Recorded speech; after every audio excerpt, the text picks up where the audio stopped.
Good morning India, Akash Verma welcome you all on my YouTube channel Anant classes. Students, आज है 17 अप्रैल और 17 अप्रैल के जितने इंपॉर्टेंट क्वेश्चंस बन सकते हैं इस वीडियो में आपको देखने को मिलने वाले हैं। तो अतः हमारे चैनल को सब्सक्राइब कर लीजिए अगर आपने अभी हम तक हमारे चैनल को सब्सक्राइब नहीं किया है तो, और सब्सक्राइब बटन के बगल में बेल आइकन होगा, उसको प्रेस कर लीजिएगा ताकि आने वाले वीडियो के नोटिफिकेशन आपको आसानी से मिल सके। तो चलिए स्टार्ट करते हैं पहले प्रश्न को। पहला प्रश्न आपका इस प्रकार से है, पूछा गया है कि केयर रेटिंग के प्रबंध निदेशक एवं मुख्य कार्यकारी अधिकारी किसको नियुक्त किया गया है। तो स्टूडेंट्स, आपको बता दें कि केयर रेटिंग के प्रबंध निदेशक एवं मुख्य कार्यकारी अधिकारी किसको नियुक्त किया गया है। आपके पास स्टूडेंट्स ऑप्शन है अजय महाजन का, रघुराम राजन का, अमिताभ कांत का और अश्वनी लोहानी का ऑप्शन है स्टूडेंट्स। तो आपको बता दें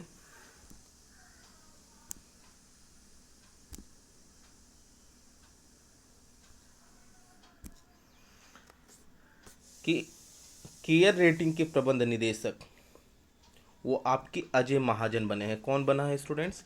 अजय महाजन। अजय महाजन को बनाया गया है केयर रेटिंग का प्रबंध निदेशक। रघुराम राजन तो अभी आईएमएफ के सदस्य बने हैं। अमिताभ कांत जो हैं नीति आयोग के सीईओ हैं, तो इसको भी याद रखिएगा। अश्वनी लोहानी भी रेलवे बोर्ड के पूरे चेयरमैन हैं। ये देखिए हैं आपके अजय महाजन, जिनको अभी केयर रेटिंग का प्रबंध निदेशक बनाया गया है। इनकी फाइल फोटो है स्टूडेंट्स ये। अब दिया हुआ है अगला प्रश्न कि किस राष्ट्रीय पार्क को, किस नेशनल पार्क को पशुओं के लिए क्वारंटाइन सेंटर बनाया गया है।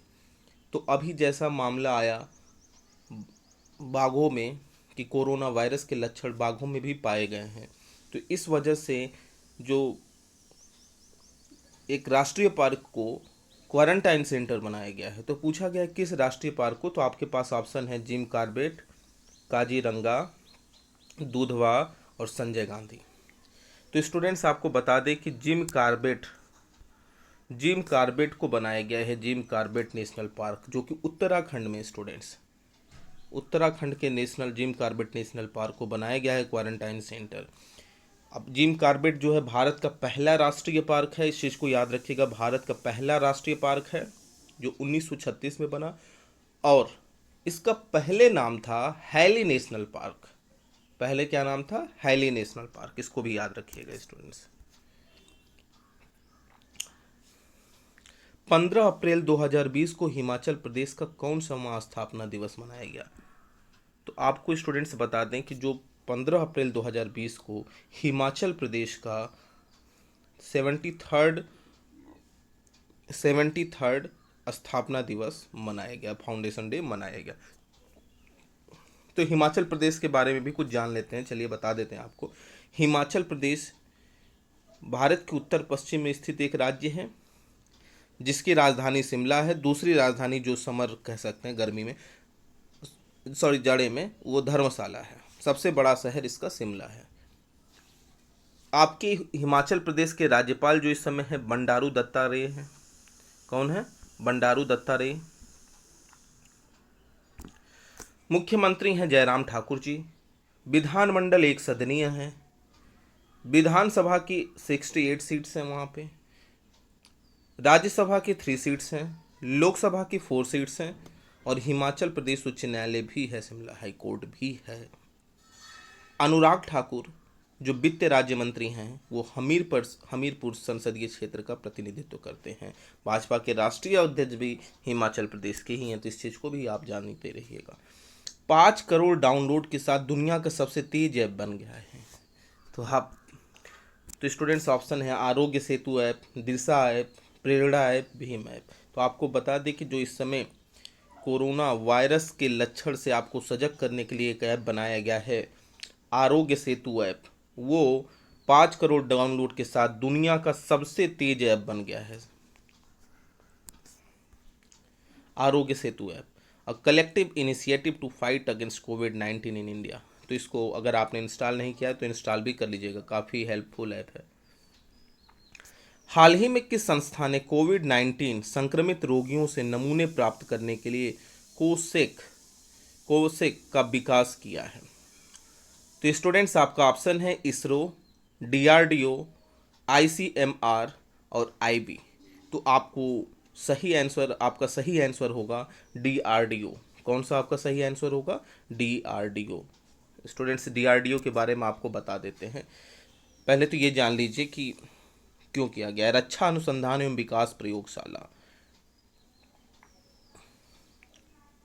हैदराबाद ने कोविड-19 नमूना संग्रह कोसेक विकसित करके कोरोना वायरस से निपटने के लिए रक्षा अनुसंधान एवं विकास संगठन की सूची में एक और उत्पाद शामिल कर दिया है। डीआरडीएल ने इस यूनिट को कर्मचारी राज्य बीमा निगम हैदराबाद के डॉक्टरों के परामर्श से विकसित किया है। यह है डीआरडीओ का लोगो। मिनिस्ट्री ऑफ डिफेंस के अंतर्गत आता है। डी सतीश रेड्डी इस समय वहाँ के चेयरमैन हैं। इसरो के चेयरमैन के सिवन है। उसका हेडक्वार्टर कहाँ है? इसरो का बेंगलुरु में है। डीआरडीओ का हेडक्वार्टर नई दिल्ली में। इस चीज़ को याद रखिएगा। किस देश के नागर विमानन मंत्रालय ने कोविड-19 के कारण हुए राष्ट्रव्यापी लॉकडाउन के मद्देनजर सबसे दूरस्थ स्थानों पर सभी आवश्यक वस्तुओं की आपूर्ति सुनिश्चित करने के लिए ऑपरेशन लाइफलाइन यानी उड़ान लॉन्च किया है? आपको बता दें कि जो उड़ान लॉन्च किया गया है वो किस देश की सरकार के द्वारा किया गया है? आपके पास ऑप्शन तो इंडिया, नेपाल, चाइना, पाकिस्तान है, लेकिन आपका सही ऑप्शन जो होगा वो इंडिया होगा। इंडिया ने कि जो इंडिया का नागर विमानन मंत्रालय है ना, कोविड-19 के कारण हुए राष्ट्रव्यापी लॉकडाउन के मद्देनजर सबसे दूरस्थ स्थानों पर भी आवश्यक वस्तुओं की आपूर्ति सुनिश्चित करने के लिए उसने उड़ान ऐप लॉन्च किया है, ताकि लोगों तक, अधिक से अधिक लोगों तक इसकी सुविधा पहुंच सके, जरूरी वस्तुओं की आपूर्ति हो सके। तो इंडिया के बारे में आप जानते ही हैं। नेपाल भारत का पड़ोसी देश, ये तीनों हैं, चाइना, पाकिस्तान। ये है, देखिए, नागर विमानन मंत्रालय है, नगर विमानन मंत्री हैं। इनका नाम है, आपको बता दें, अशोक गजपति राजू वर्तमान समय के ये नागर विमानन मंत्री हैं। नगर विमानन मंत्री हैं अशोक गजपति राजू, इसको याद रखिएगा। फिल्म खूबसूरत, मिसिसिपी मसाला और अमेरिकी TV series the Office Prison Break किस अभिनेता का 64 साल में निधन हो गया है? तो ये सब फिल्में बनाने वाले एक अभिनेता का अभी हाल ही में निधन हो गया है 64 ईयर्स में। तो ऑप्शन आपके पास है विक्रम चौधरी, अजीत चौधरी, विनोद खन्ना, रंजीत चौधरी। स्टूडेंट्स, आपको बता दें तो उस अभिनेता का नाम है रंजीत चौधरी। रंजीत चौधरी का भी हाल ही में निधन हो गया है, जो 64 साल के थे। ये है रंजीत चौधरी की फाइल फोटो। स्टूडेंट्स, आप याद रखिएगा। हाल ही में किस देश ने एंटीशिप मिसाइल का परीक्षण किया है?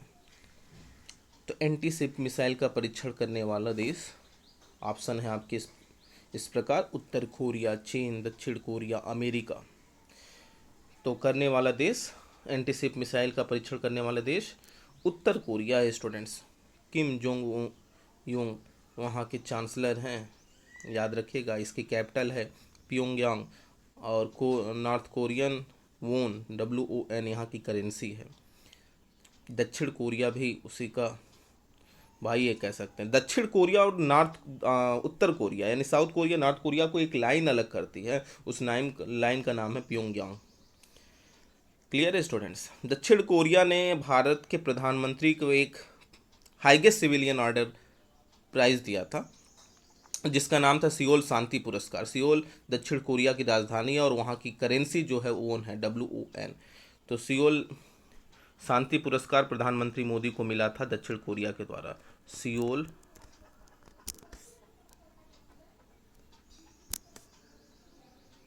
शांति पुरस्कार, इसके विजेता रहे हैं प्रधानमंत्री मोदी। पिछले साल इनको मिला था। जो दक्षिण कोरिया ने दिया था। निम्नलिखित में से किसने वीडियो कॉन्फ्रेंसिंग के जरिए खरीफ 2020 राष्ट्रीय सम्मेलन की अध्यक्षता की? आपके पास ऑप्शन है निर्मला सीतारमण, नरेंद्र सिंह तोमर, राजनाथ सिंह, एस जयशंकर। स्टूडेंट्स, आपको बता देना चाहते हैं कि खरीफ 2020 राष्ट्रीय सम्मेलन की अध्यक्षता केंद्रीय कृषि मंत्री नरेंद्र सिंह तोमर ने की। केंद्रीय कृषि मंत्री नरेंद्र सिंह तोमर। तो नरेंद्र सिंह तोमर के बारे में आपको बता देते हैं। ये है नरेंद्र सिंह तोमर की फाइल फोटो, जो इसमें केंद्रीय कृषि मंत्री हैं। आपका अगला प्रश्न है, हाल ही में हुए G20 देशों के वित्त मंत्रियों और केंद्रीय बैंक के गवर्नरों की दूसरी बैठक में किसने भाग लिया? तो ऑप्शन है आपके पास निर्मला सीतारमण, नरेंद्र मोदी, राजनाथ सिंह, एस जयशंकर। स्टूडेंट्स, आपको बता देते हैं कि जो G20 देशों के वित्त मंत्रियों और केंद्रीय बैंक के गवर्नरों की जो दूसरी बैठक में वो भारत की वित्त मंत्री श्री निर्मला सीतारमण जी ने भाग लिया। किसने भाग लिया? निर्मला सीतारमण ने भाग लिया था। निर्मला सीतारमण ने भाग लिया था। वित्त राज्य मंत्री अनुराग ठाकुर है, वित्त मंत्री निर्मला सीतारमण है। क्लियर है बात? ये देखिए निर्मला सीतारमण की फाइल फोटो, ये राज्यसभा की सांसद है। Thanks for watching the video. Video पसंद आया तो लाइक, सब्सक्राइब और शेयर करना न भूलें। कल मैं फिर से नए प्रश्नों के साथ आऊँगा। Thanks for watching the video. Have a nice day.